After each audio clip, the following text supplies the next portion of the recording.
డబ్బు, అనారోగ్యం, ఉద్యోగం, వ్యాపారం అప్పులతో బాధపడుతున్నారా? మీకోసమే మేనిఫెస్టింగ్ మిరాకిల్స్ 11 days ప్రోగ్రామ్. నమస్తే, వెల్కమ్ టు సుమన్ టీవీ. ప్రస్తుతం మనతో పాటు ఉన్నారు బిజినెస్ అనలిస్ట్ నంది రామేశ్వరరావు గారు. నమస్తే సార్. సార్, యుఎస్ అమెరికాలో గతంలో లాగా లక్షలు ఖర్చు పెట్టి వెళ్ళినా అక్కడ జాబ్స్ దొరికే పరిస్థితి అయితే ప్రజెంట్ లేదు. దీనికి కారణం ట్రంపా, ఇంకా చాలా కారణాలు ఉన్నాయా? దీనికి ఏం చెప్తారు? ఇది చాలాసార్లు మాట్లాడుకున్నాం. అమెరికా అనేది ఎంటైర్ వరల్డ్లో క్రేజీ. అమెరికా అల్లుడు అని చెప్పుకుంటే అత్తగారు హ్యాపీగా ఫీల్ అవుతారు. దానికోసం ఎంతవరకైనా నేను 20-30 years కోర్టులో కట్నం ఇచ్చేవారు.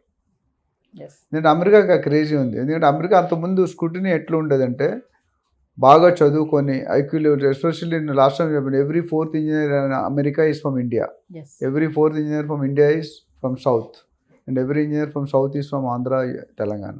ఇది మన రికార్డ్. సో దానికి భిన్నంగా ఎగ్జామ్ జిఆర్ఈ, జీమాట్, టోఫల్, రకరకాల ఐఎల్ టెస్ట్, చాలా ఎగ్జామ్స్ ఉన్నాయి. అన్నీ రాసి సక్సీడ్ అయ్యి మంచి నాలెడ్జ్, పరిజ్ఞానంతో వెళ్ళేవారు. రాను ఏమైందంటే ఆ క్రేజీ, మేము చిన్నప్పుడు నేను చెప్పామండి, మాకు సిలబస్ తక్కువ ఉండేది, స్టాండర్డ్ ఎక్కువ ఉండేది. ఇప్పుడు స్కూల్స్లో సిలబస్ ఎక్కువ ఉంది, స్టాండర్డ్ తక్కువ ఉంటుంది. So there lot of difference. నువ్వు ఎంత చదివినా క్వాలిటీ లేదు ఎందుకు, అంతే కదా. సో ఇక్కడికి అమెరికాలో ఏమవుతుందంటే, ఈ వలసలు అనేది from India, south Africa, middle east countries, చాలా కంట్రీస్ నుండి వెళ్తున్నారు. చైనా నుండి కూడా వెళ్తున్నారు. కెనడా ఇప్పుడు బాగా లిబరలైజ్ చేశారు. సో ఏమవుతుంది, జాబ్స్ తక్కువ ఉన్నాయి, వెళ్ళే వాళ్ళు ఎక్కువ అవుతున్నారు. అది ప్రాబ్లం. మీకు ఈ మధ్యలో 2024 June 30th వరకు పిటిషన్ వేసుకోవడానికి, రిజెక్టెడ్ ఎవరైతే ఉన్నారో పిటిషన్ వేసుకోవడానికి టైం ఇచ్చారు. దాని ప్రకారం చేశారు. దాని తర్వాత ఆన్లైన్లో వాళ్ళకి రెస్పాన్స్ పంపిస్తున్నారు, ఎవరెవరు రిజెక్ట్ అయ్యారు, ఎవరెవరు సెలెక్ట్ అయ్యారు అనేది. మీకు లాస్ట్ 1 yearలో చూసుకుంటే దాదాపు 3.86 lakhs people have gone to America. 3.86 lakh visas issue చేశారు.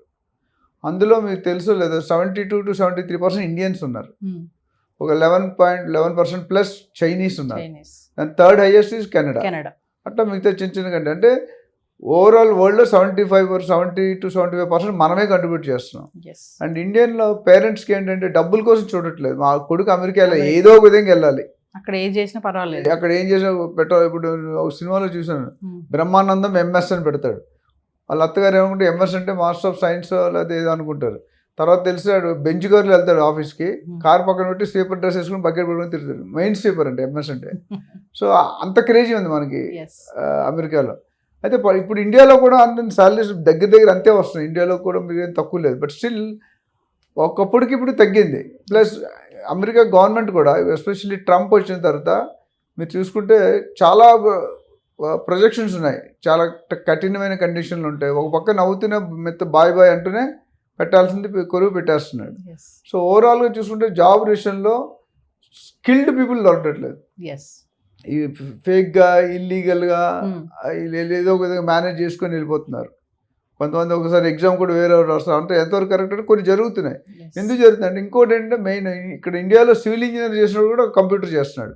సో బేస్ సెట్ కావట్లేదు. ఇక్కడ ఇంజనీరింగ్ స్ట్రీమ్ వేరు, కంప్యూటర్ స్ట్రీమ్ వేరు. ఇప్పుడు అక్కడ కంప్యూటర్ స్ట్రీమ్కి డిమాండ్ ఎక్కువ కాబట్టి ఇంజనీరింగ్ చేసినాడు, డిప్లొమా చేసినాడు, బయోటెక్నాలజీ చేసినాడు, బయోకెమిస్ట్రీ చేసినాడు కూడా అక్కడ వెళ్ళి కంప్యూటర్స్లో జాయిన్ అయ్యారు. సో అదొక అంటే నాణ్యత లోపం, స్టాండర్డ్స్ లేవు. ఎందుకంటే అమెరికా జాబ్ ఏదోటి, పిల్లల దగ్గర, 2 పేరెంట్స్ దగ్గర డబ్బులు లేకపోతే వాళ్ళు ఏదో హోటల్లో పని చేసుకుని, సినిమా యాక్టర్ కూడా చాలామంది ఫేమస్ సినిమా యాక్టర్లు కూడా వాళ్ళు అక్కడ టేబుల్ తుడిచి బతికారు. అంటే డబ్బులు ఫాదర్స్ మినిమం పంపించాడు. లగ్జరీ కావాలంటే ఎక్స్ట్రా పని చేసుకోవాలి. అంటే అక్కడ పని చేయడం చీప్గా, వర్క్ వేరు, లైఫ్ వేరు.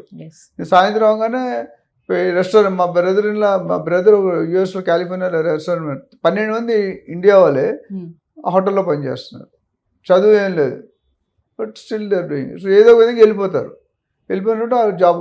సో ఓవరాల్గా ట్రంప్ ఏమంటాడంటే, we have to have a restriction. ఈ వీసా ఇష్యూ మీద కానీ, స్కూటినీలో కానీ కొద్దిగా రూల్స్ ఆల్రెడీ ఫస్ట్ టైంలోనే కొద్దిగా చేశారు, కొద్దిగా టైట్ చేశారు. ఇప్పుడు ఫుల్గా చేస్తున్నారు. ఎందుకంటే ఆయన మెజారిటీ ఎలక్షన్స్ వచ్చాడు. ఇంత ముందు కంటే ఎలక్షన్ మెజారిటీ బాగుంది, స్ట్రెంగ్త్.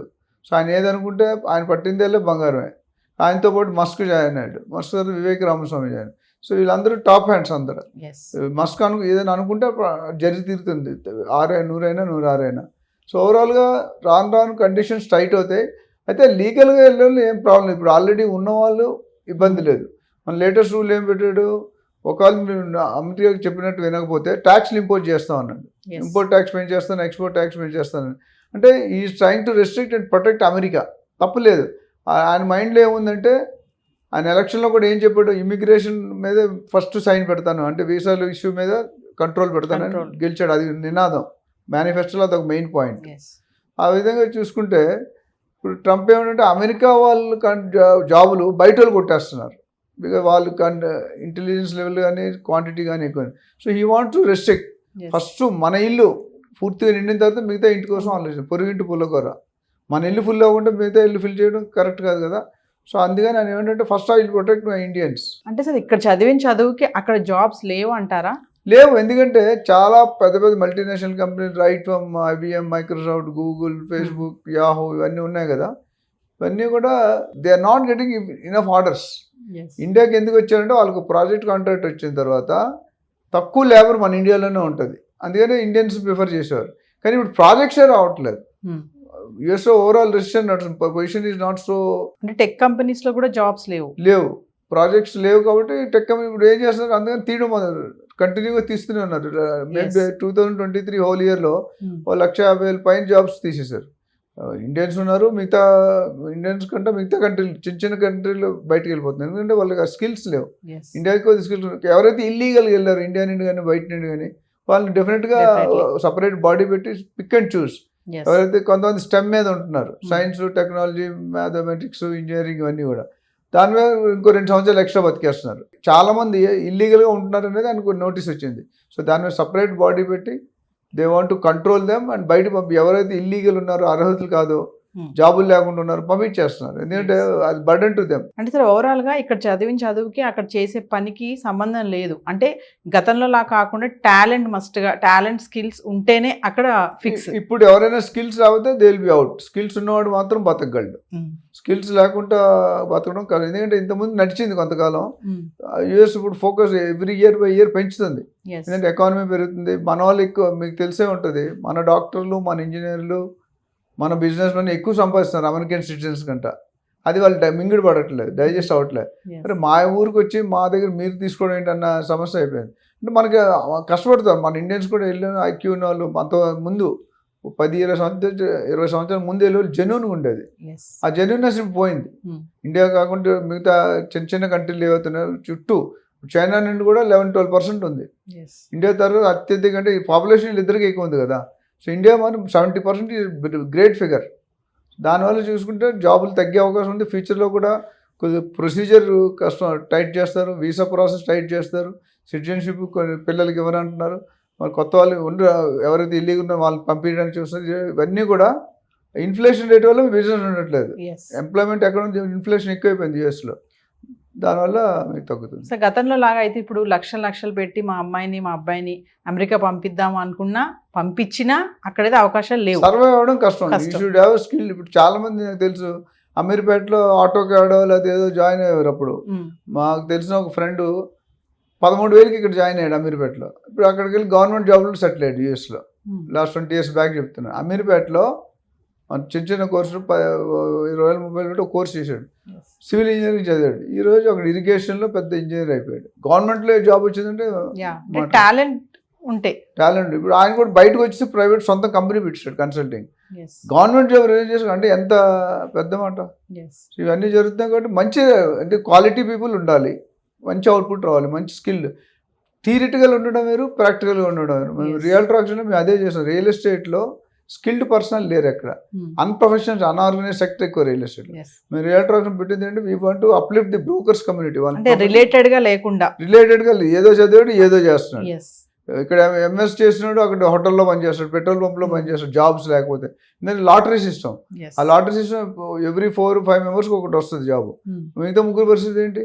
ఇవన్నీ చూసుకుంటే ఓవరాల్గా position is not so favourable to conditions. అంటే సార్ ప్రెసెంట్ యుఎస్ఏలో మార్కెట్ సిచ్యువేషన్ ఎలా ఉంది? జాబ్ మార్కెట్ సిచ్యువేషన్ అంటే ఏం చెప్తారు? చాలా వాలటైల్ ఉందండి, చెప్పలేకపోతున్నాం. ఎప్పుడు ఎవరిని తీసేస్తున్నారు. నాకు చాలా మంది కస్టమర్స్ ఉన్నారు యుఎస్లో, California, north Carolina, Texas, Dallas, ఎట్లా ఉన్నారు వాళ్ళు ఎప్పుడు ఫోన్ చేసినా మేము ఎప్పుడైనా వచ్చేస్తాం ఇండియాకి తీసేస్తారంటున్నారు. దినదిన గండంతో బతుకుతున్నారు యాక్చువల్లీ మెజారిటీ ఆఫ్ దెమ్. మరి 20 సంవత్సరాలు 30 సంవత్సరాలు సెటిల్ అయిన వాళ్ళు పర్లేదు, కానీ లాస్ట్ 4-5 సంవత్సరాలకి వెళ్ళబోయేలు కూడా it's a very tough situation for them to digest. Thank you sir.